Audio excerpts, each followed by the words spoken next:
को सूचित किया जाता है कि नदी का बहाव तेज होने वाली है। सभी लोग अपना अपना सामान और मवेशी को लेकर, बाल बच्चा को लेकर ऊंचे जगह पर सुरक्षित स्थान पर चले जाए।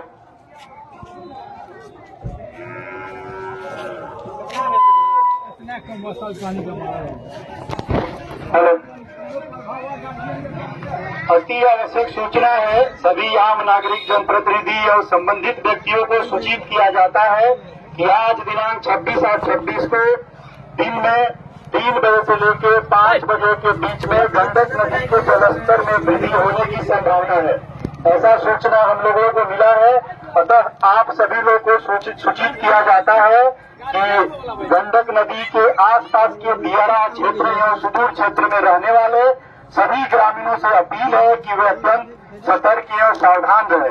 विशेष रूप से सभी पंचायत के मुखिया जी, सरपंच, वार्ड सदस्य या अन्य जनप्रतिनिधि, गणमान्य व्यक्ति अपने अपने क्षेत्र के सभी लोगों को तत्काल इस सूचना को भी अवगत कराएंगे।